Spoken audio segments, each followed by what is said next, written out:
Welcome back. Florida is one of only 10 states that have not accepted billions of dollars from the federal government to expand Medicaid under Obamacare. Initially, when Obamacare passed, Republicans across the country decried it as socialism and refused to accept it. But over time, that has changed. 40 states, including deep red states, have now realized it is crazy to turn down federal money. Under Medicaid expansion, 90% of the cost of providing the insurance will be picked up by the feds and 10% picked up by the state. 90-10. That's a pretty good deal. But whenever I ask a Republican politician in Florida about it, they seem annoyed. Here was an interview I did with the current House Speaker, Paul Renner, a year ago. We think that the fiscal risk to the state to take that on is in the billions and billions of dollars. And as you know, the way the federal government set it up is it would be 90-10 and it would, eventually fall off to the Medicaid rate. And so it's a major, major expense for many states, some of whom are not in the situation that Florida's in right now with significant surpluses because they took that on that huge obligation for these non-disabled working age adults. It's like somebody knocking on your door and saying, pay for my health care. That's what we're talking about. That's a significant obligation for the taxpayers. Here is the next speaker, Danny Perez, just 2 weeks ago.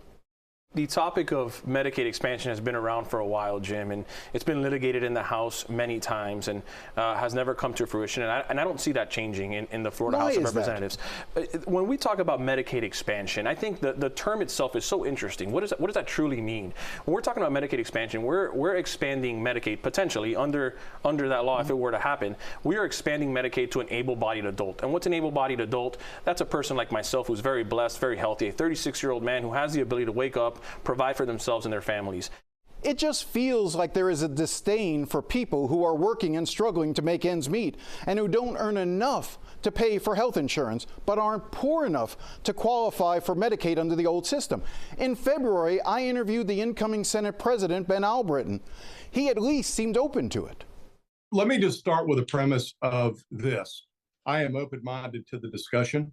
I'm not going to speak for any of my predecessors or anybody else that's been put in a position to be able to effectuate some kind of change or perpetuate some kind of idea. So I'm going to be very clear as well to say that I don't know a lot about Medicaid as a whole. It's a very complicated system. But if you want to talk about it 30,000 feet, is it something that I'm open to having a conversation about? That answer is yes.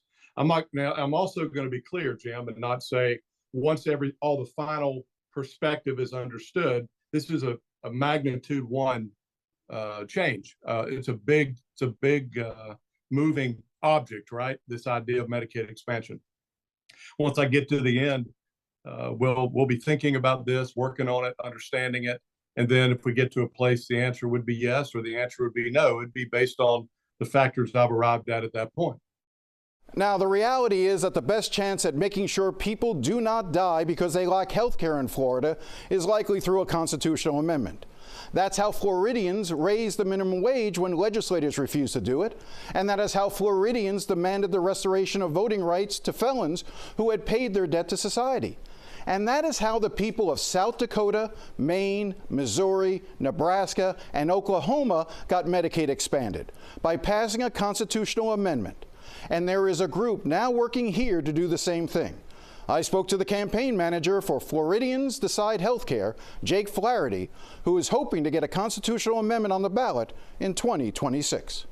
We are technically a political committee, as you have to be to sponsor a ballot initiative in Florida. But we are a combination of healthcare advocates, providers, workers advocates, and concerned citizens that understand that right now Florida is one of just 10 states that has not expanded Medicaid in the United States at this point, and that's leaving 1.4 million people without access to care. And so we've seen Florida's ballot initiative process as an avenue through which we can accomplish that, and that's why we came together, and that's what we're working towards. Of the 1.4 million, do you know how many are children? So this is specifically to adults. So for children, they would already be covered at the threshold that Medicaid expansion covers through kid care. And so this is solely looking at people at the age between the ages of 18 and 64. And what is the cost that ends up to taxpayers in general? Because obviously, if a person gets sick and they don't have, a doctor to go to, or if they haven't been receiving preventative care because they haven't been regularly going to see a doctor because they don't have health insurance, and they show up in emergency rooms, that's got to be pretty expensive, right? Oh, absolutely. And the bigger part of that is too that care is largely uncompensated. That becomes medical debt that these families are saddled with for really, in some cases, the rest of their lives. It becomes expenses that hospitals have to pick up on their own, which gets passed along to other patients, to other insurance providers, through that. And so it's raising the overall cost of care for every Floridian. But I think you really hit it there, where it's the big cost is when we look at the effects on human lives. Folks can't go to see their doctor for regular screenings or checkups, and so something that could be easily treated, ultimately becomes a life-threatening and much more expensive scenario for them. So obviously you're hoping to do this now, since the legislature has refused to act.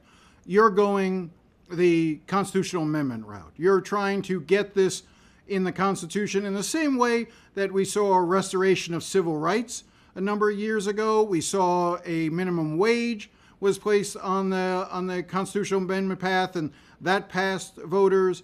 We're waiting to see decisions as it relates to whether or not this year will decide abortion and legalization of marijuana. You're looking at having this on the ballot in 2026. Why 2026? Sure. And if we could do this tomorrow, I think we do it in a heartbeat.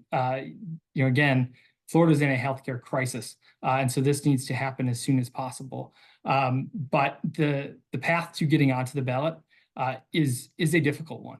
You need to gather just over 900,000 signatures to get on right now. The number will be a little different for 2026, but we won't find that out till November. But that's also a very costly process. You're looking at expenses in tens of millions of dollars just to get onto the ballot. And so, we know that we need an on-ramp to be able to get that funding. We've got a great group of volunteers that are already out right now collecting petitions throughout the state.